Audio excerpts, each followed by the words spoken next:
Okay, welcome back. As you can see, I've got the props on, nice T-Motor carbon fibre props, and I did actually cave. I calibrated the compass. I realised, of course, the NORA and most of these high-end flight controls have a compass internally, which you can calibrate while it's not on the frame. So that's what I would have done if I remembered, and it was fairly simple for me to just kind of spin it around and get a compass calibration. And now I'm just going to go through the initial tuning guide, which is all documented very nicely on the wiki. And if you've never followed this before, you should, and you should follow it start to finish. Difficult to get help if you don't follow the guide, and I'm just going to work my way through it. So I've got to open the page here, setting up for tuning. And the first thing is going to set up the battery. So I want to set up battery volt. So I go back to Mission Planner and we have battery volt. Oops.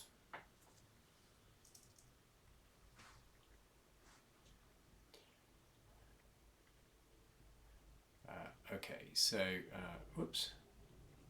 Just to remind myself of the name.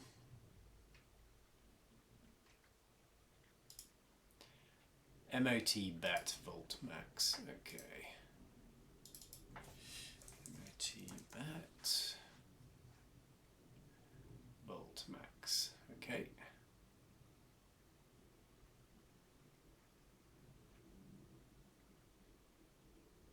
And this is 6S, so I'm just going to go with the default, which is 6, 4.2 times 25.2,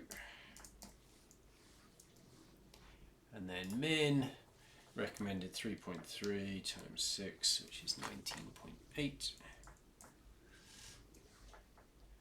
Done. And I'm doing this all wirelessly over the Wi-Fi connection, which is nice. Well, he says hopefully. Says he's failed to write it. Okay. Well, I tell you what then. Let's just connect it with USB. Make sure.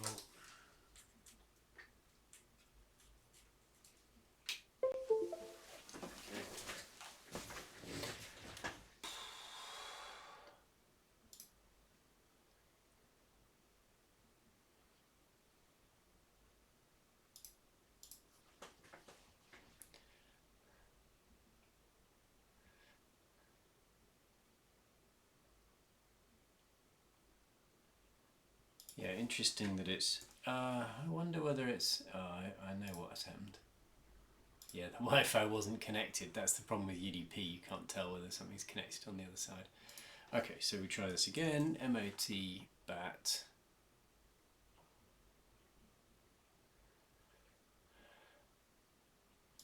Max was 25.2. Min was 19.8. Right parameters, good.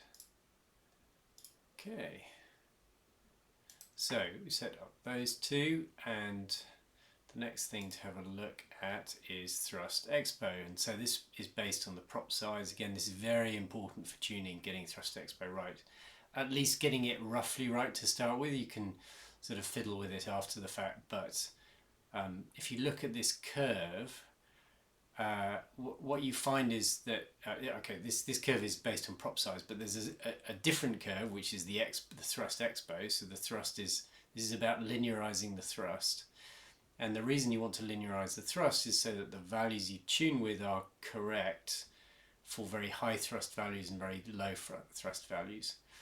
And the more powerful the copter, the more important this becomes, because you can be off at the very low end.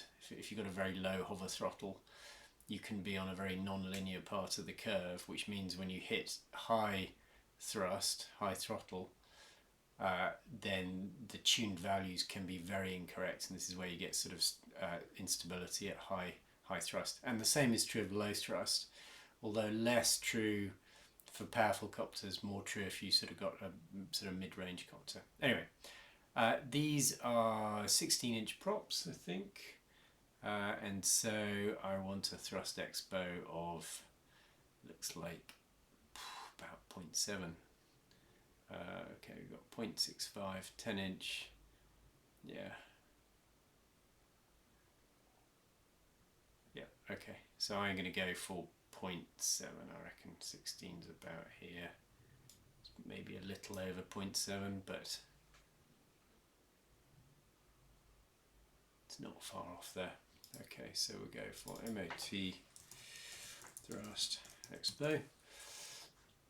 Okay, so it's not far off there. Based on 10-inch props, might need to be a little higher than that, but anyway, okay.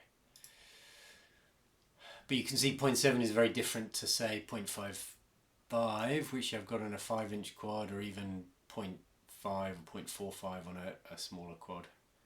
I have quite low values there. Okay, so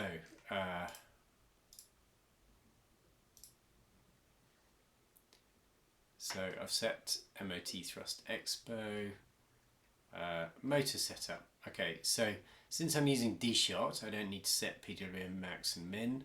I do need to set spin arm. So we'll go back here. Mission planner. Spin arm. Now,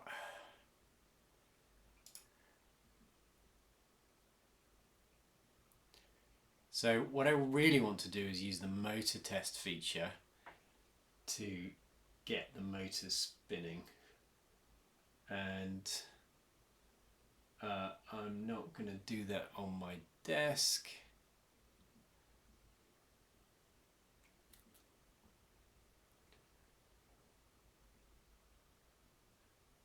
Because those props are quite sharp, so what I'll probably do is I'll put it on the floor and run the motor test feature and see what I come up with. So I'll just pause and come back for that. Okay, so I've got the copter connected here. You can just see it in the background. I've got motor test set up here, and the default is 5 for 2 seconds. And if I test all the motors, they all spin, but pretty slowly. I might pick that up a little bit, 7% maybe. That looks okay, so I think I might use that as my spin arm.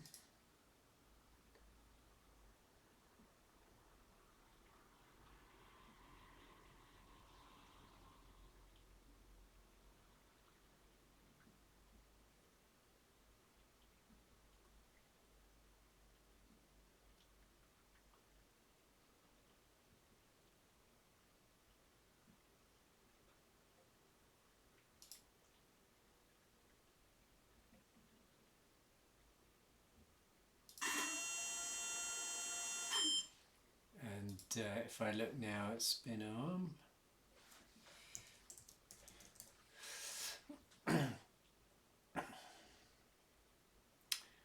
okay, so it set it to it increased, it added on the dead zone. I think I'm just going to go for 0.07 here to be safe. Having too low a spin arm is safe, too high is problematic, so I'll do that. And then spin min.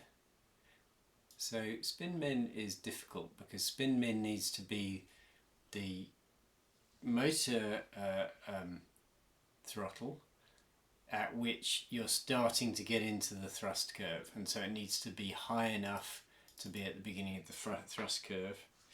So we tried 7 there. Could try 9. What does that look like?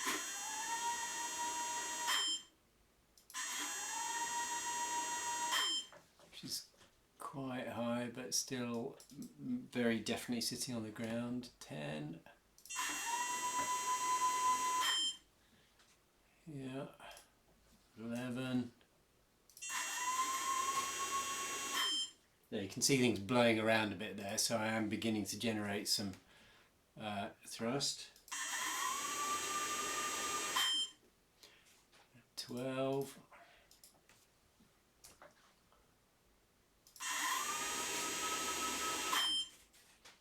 Yeah, so actually the default of 15 is not actually that bad. 14.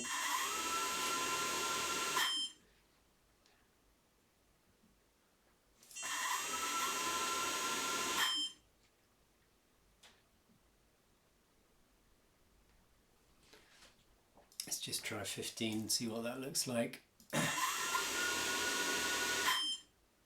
Yeah, nothing's taking off at 15, so I think I will go with 15.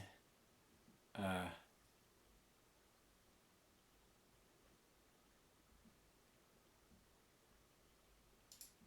this seems to set up some dead zone thing, which I'm not quite sure what that's all about, but I'm going to go with 15 here. Spin min.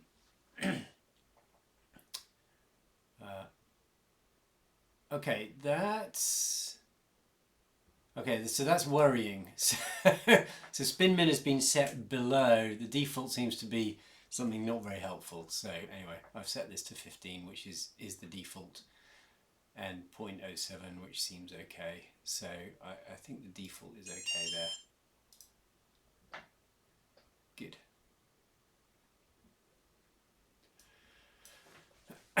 So back to the setup, and so I got spin, and thrust hover, spin max, sorry, let's do spin max, and we should be 0.95, yeah, and then default thrust hover. We have no idea what this is.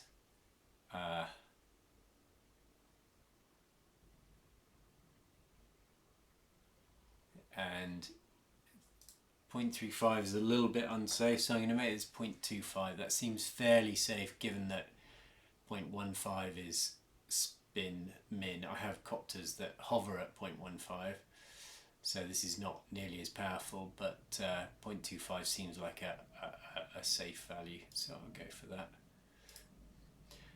Okay, so then we're back to the PID controller setup. So, and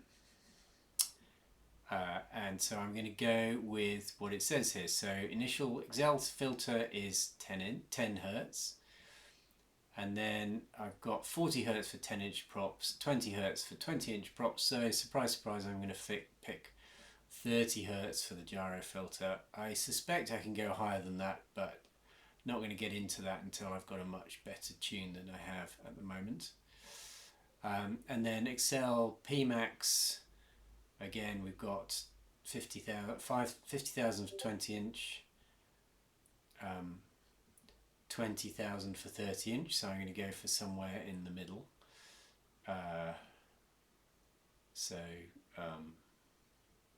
In between 10 and 20, so probably like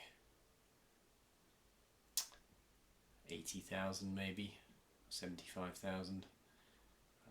Let's try that, and then similarly for R max and then Y max, I'm going to do a similar calculation. So set all those up. So back here, so you can do this in the extended tuning page, and first thing is the gyro filter, which doesn't appear to be listed on here. That's interesting. I thought it was, but anyway, okay, fine. Should go for gyro filter here. Gyro filter. So that's set to 20. I'm going to go to 30 for 16-inch props. Excel filter doesn't need to be as high.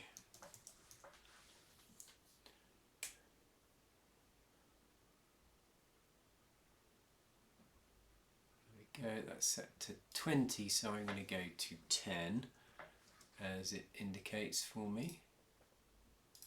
sort of a safe value. And then if I go to the extended tuning page, I can do Excel Max roll. So you remember I was going to go for about 75,000 here.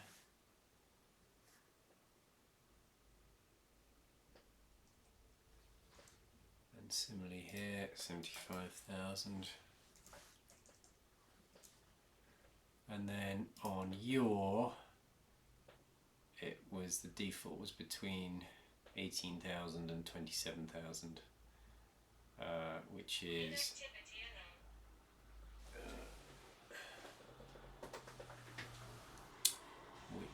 about 18,000 plus 4,500 gets me to 22,500. All right. So I'm going to set those, and then I'm going to set up the acro yaw rate here. Ymax. I think this is out of date. Y rate. Yeah, so this is now in degrees per second. Well, we'll see what that comes up with. So your max was 22,500. 4,500 divide 0.5 times gives 2.5, which is completely inaccurate. So it's actually in degrees per second. I think this is assuming that this is p, a p value, which used to be in units of 45 centidegrees per second. So I think my yaw rate can be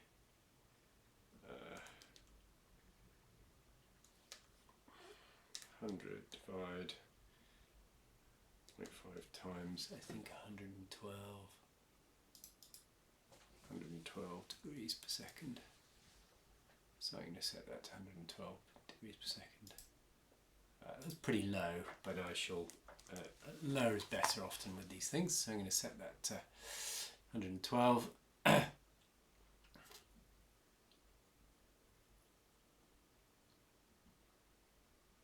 I need to update the wiki there. Okay, onward. So we're back down here, and now I'm going to set the Filt D setting and for everything, and Filt T, and generally you want to set these to half of the gyro filter, so that would be 15 Hertz in my case. So back to extended tuning. Filt D is going to be 15. Filt T is going to be 15. Same here. Same here. And then your Filt E is going to be 2. And Filt T is going to be 15 again. So just see those values I've set here. Filt D, Filt T, Filt D, Filt T, Filt E, Filt T. So write those out. Oops. And then back to the tuning guide, and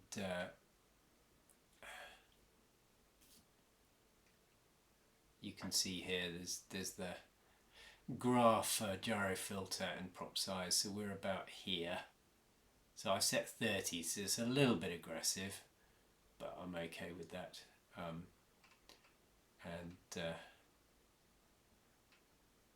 Similarly for Pmax and Rmax and Ymax, all looks good. And I could have used the initial parameter setup, but I thought it would do it that way. And on to the next page. So I've checked the motor orientation because I did that before I put assembled it, because it was going to be really a real pain to reorient it afterwards. I set spin arm, spin min,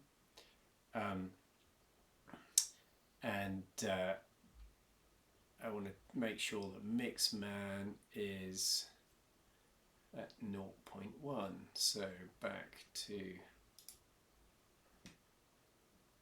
tuning.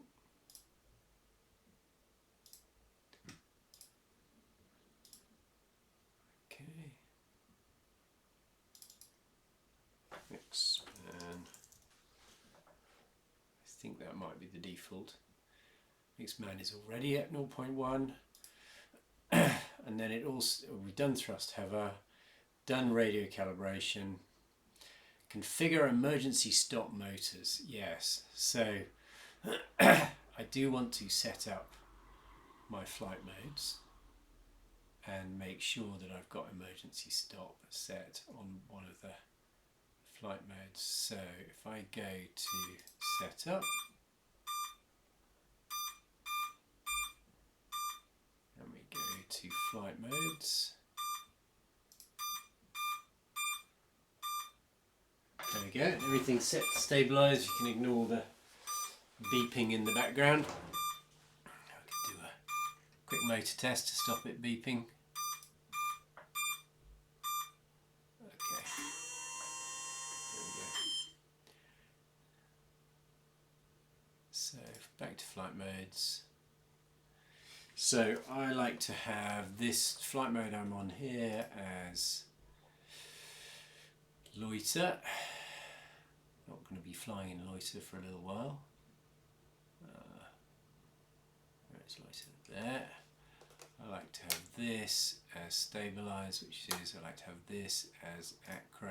Not going to be flying acro for a while. I like to have this one as alt hold. And then I like to have this as stabilize, which it is. So that's stabilize, acro, alt hold, stabilize, loiter. Good. And then also I want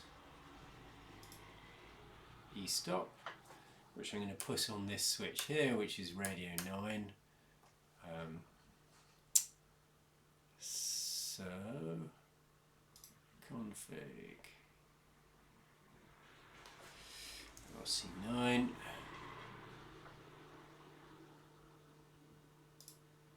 E-stop is 31. So that's good. And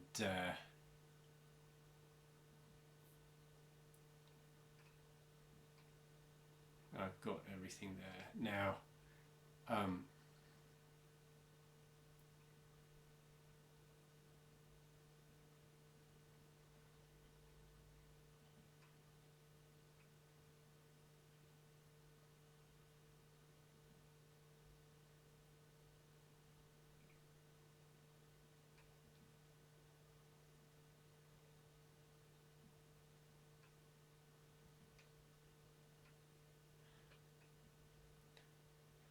so what I've got here is the initial PIDs, and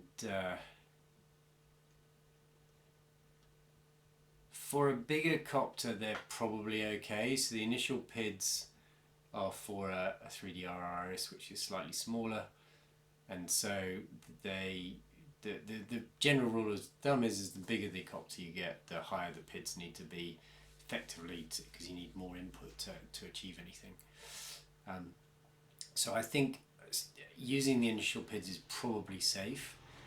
They may well be too low, but then I'm going to have to do this initial takeoff and tune when it's not raining cats and dogs outside.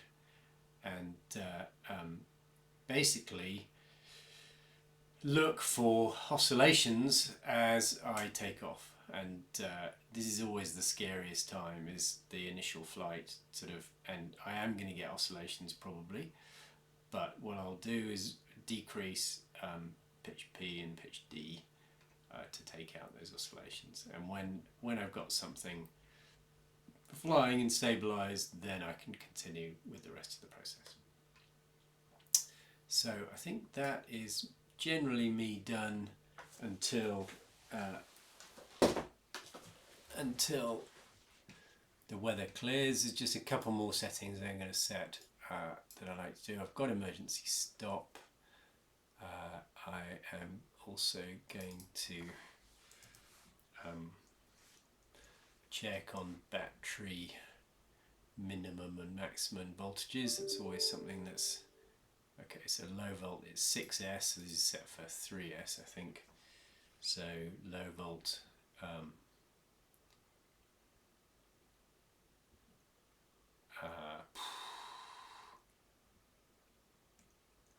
set.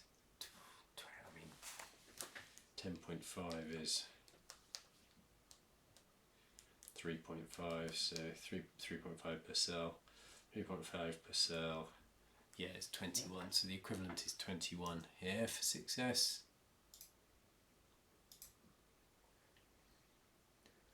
And the milliamp hours is, I think I've got a fourth.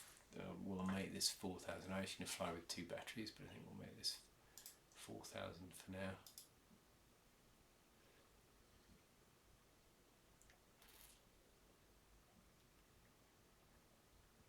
And that should be good. The other thing is the failsafe. So throttle failsafe.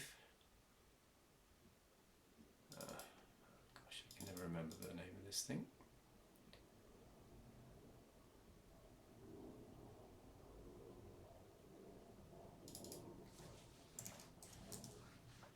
Self throttle. There we go. Okay. So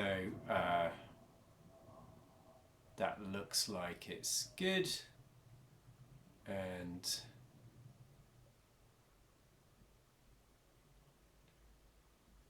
enabled. I'm not going to RTL, so I do want to throttle failsafe.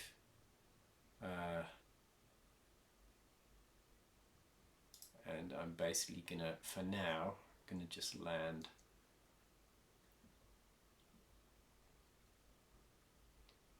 Okay.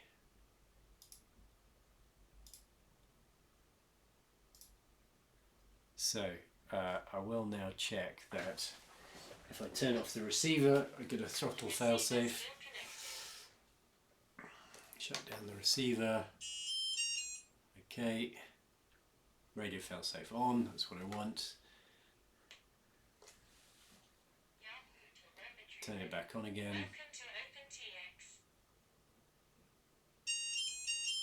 Okay, failsafe cleared. Good. So failsafe is working. Nice. And I think with that, I'm in a good position to do my first flight. We'll just have a quick look at extending tuning again. Not going to touch any of the defaults of these. So these D values would be far too high for smaller copters. So you almost have to be more careful with smaller copters, but for this size, probably okay. And I'm not going to mess around with the harmonic notch for now until I've got something that semi-flies. And I think that is good. Alright, thank you for watching.